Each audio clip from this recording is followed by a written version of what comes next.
Salut à tous, c'est Massis et bienvenue pour cette nouvelle vidéo. Je vous avais déjà parlé de la XP Pen 15.6 et la marque m'a récemment recontacté pour me demander si je voulais pas tester la nouvelle version Pro de celle-ci. Et vu que pour moi la version 15.6 était une des meilleures tablettes que j'avais jamais utilisées, j'étais donc curieux de voir les améliorations apportées par la version Pro. J'ai donc accepté et on va découvrir tout ça dans cette vidéo.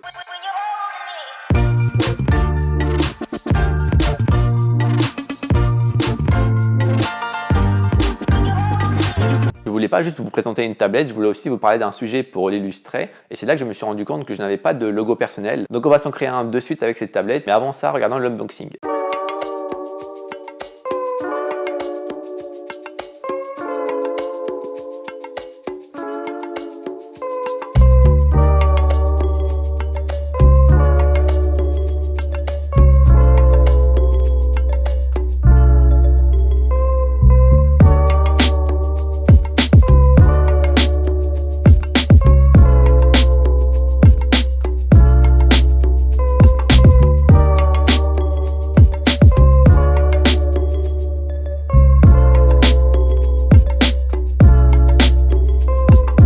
Le contenu de la boîte est essentiellement le même, sauf qu'ici on va avoir comme nouveauté la présence de ce support qui va nous permettre d'incliner notre tablette graphique.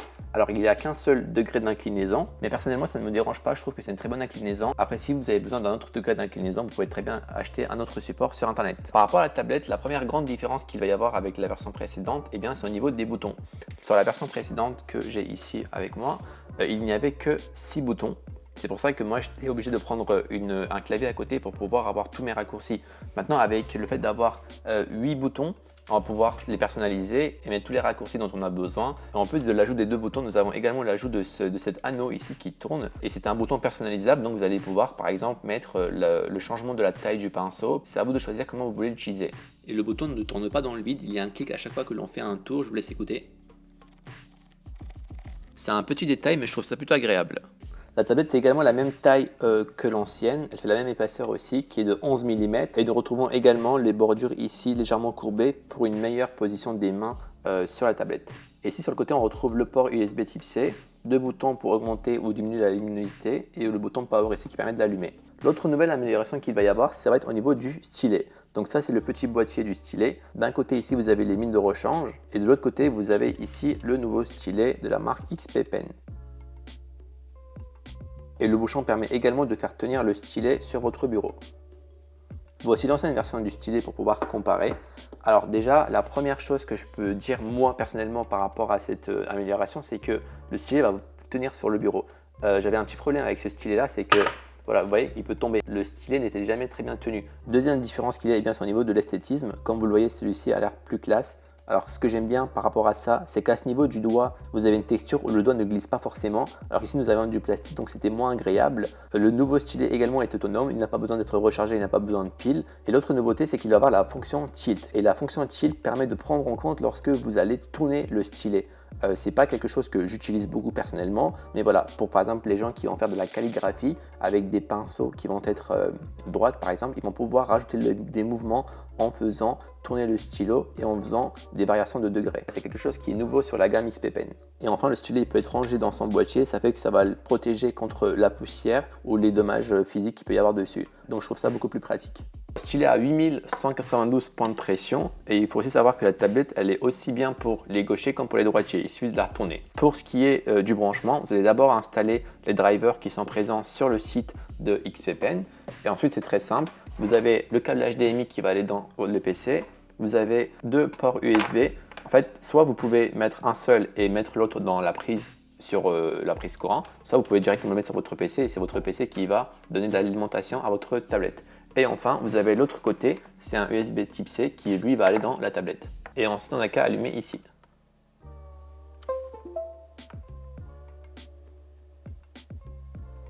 Donc c'est un écran Full HD, la qualité est vraiment très bonne. L'écran c'est une dalle IPS, donc c'est contre les reflets. Et là d'ailleurs, j'ai la fenêtre derrière moi, mais on voit pas du tout son reflet. Et on peut aussi monter de la luminosité. Là on est à 50 et on va essayer de monter beaucoup plus. Donc voilà, là j'ai mis à 100. Là c'est vraiment très propre. Ça, c'est le stylet. La première chose qu'il faut faire en général, c'est ouvrir le logiciel du driver pour configurer les raccourcis et peut-être aussi calibrer le stylet par rapport à l'écran.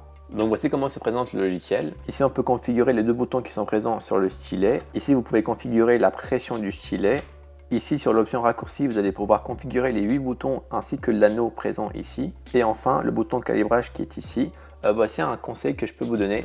En gros, calibrer va vous permettre de venir cliquer sur chaque point rouge qui va apparaître. Et selon comment vous allez cliquer, le pointeur va se placer par rapport à votre stylet. Alors moi, vu que je dessine comme ça, j'aime bien en fait que le pointeur ne soit pas en dessous, mais légèrement à droite et vers le haut. Pour cela, par exemple ici, au lieu de cliquer directement verticalement sur le point rouge, je vais mettre légèrement en bas à droite pour cliquer dessus. Et je vais faire ça à chaque fois.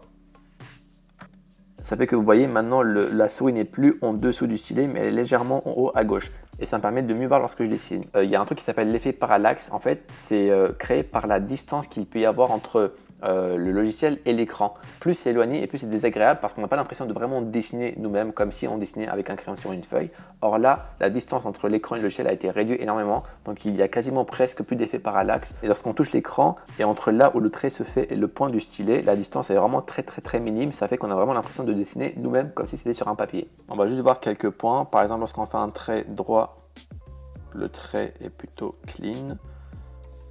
Parce que le gros défaut des tablettes en général, c'est justement la pression des traits. Des fois, il peut y avoir des espèces de trucs comme ça lorsqu'on fait des traits. Là, j'en vois pas. Donc vraiment très propre. Bref, on va tout de suite passer à mon logo. Alors pour la création de mon logo, voici comment je vais procéder. Je vais d'abord écrire un peu ce que je recherche à avoir. Et comme vous le savez, sur ma chaîne, je mets pas mal en avant le fait d'évoluer. Le fait est que tout le monde puisse atteindre ses objectifs si, avec du travail, etc. Donc c'est l'évolution. Ensuite, en général, un logo, ça doit être assez symétrique. Ce qui est bien aussi dans les logos, c'est qu'on peut raconter une histoire. On ne pourra pas inclure soit un Massys, soit un M dans le logo, donc je vais mettre Massys. Moi, j'aime bien les logos avec des animaux. Donc on va essayer de prendre un animal. Et c'est un peu tout, je crois. Alors avec ça, on va essayer de trouver une forme qui pourrait correspondre à un logo et que je pourrais m'en servir plus tard lorsque je lancerai tel ou tel projet.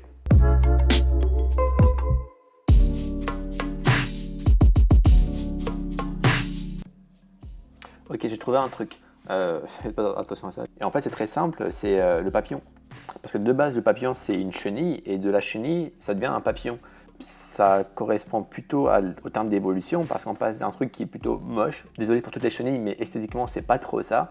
Et donc, on passe d'un truc plutôt moche à quelque chose de très beau, comme un papillon. Et ça pourrait faire une très belle métaphore par rapport à nous qui évoluons et qui devenons plus beaux lorsqu'on aura réussi nos objectifs, comme le papillon. Donc je vais garder l'idée du papillon. En plus c'est symétrique, donc ça correspond bien au deuxième critère qu'on s'est fixé. Pour le Massys, on va voir, et pour l'animal, on va partir de la forme principale d'un papillon.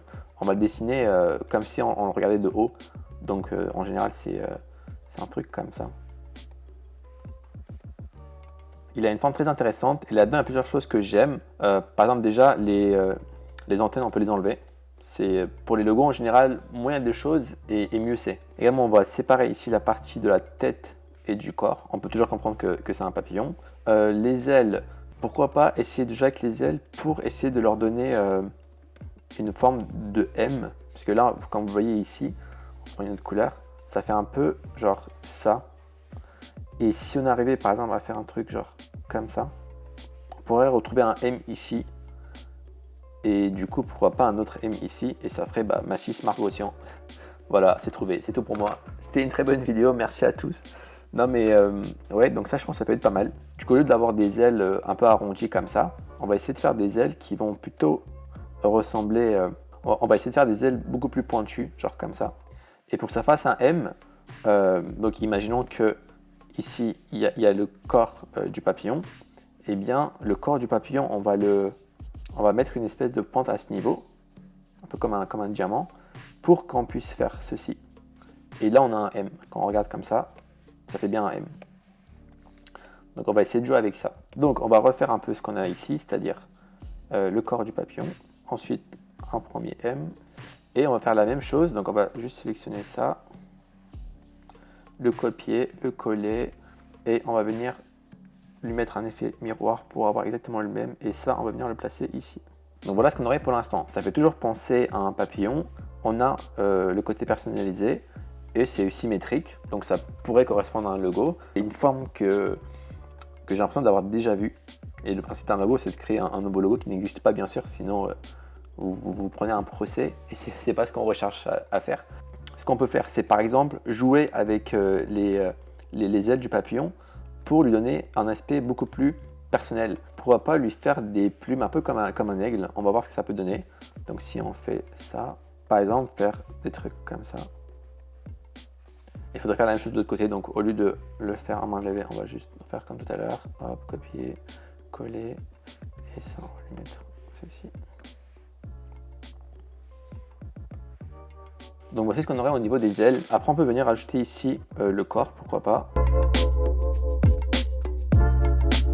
On peut rajouter quelques couleurs comme ça. Moi j'aime beaucoup le noir et le doré. Donc voilà, hein, on a un bon début de logo. N'hésitez pas à me dire ce que vous en pensez de l'idée, du fait que ça me représente de par les deux M qui font mon prénom et mon nom. Et le fait que ça représente un papillon et donc l'évolution. Et c'est par rapport un peu à l'image de ma chaîne. Et maintenant il ne manque plus qu'à trouver le nom de la marque. Moi j'ai pensé à Eve comme évolution avec un E ou sans E. Il faudra voir ce qui rendra bien lorsque je ferai le logo même du EV. Il faudra trouver ça. Et voilà, dites-moi ce que vous en pensez de Eve. Peut-être mettre un E pour que ça fasse symétrique, genre EVE, et peut-être faire le E à l'envers.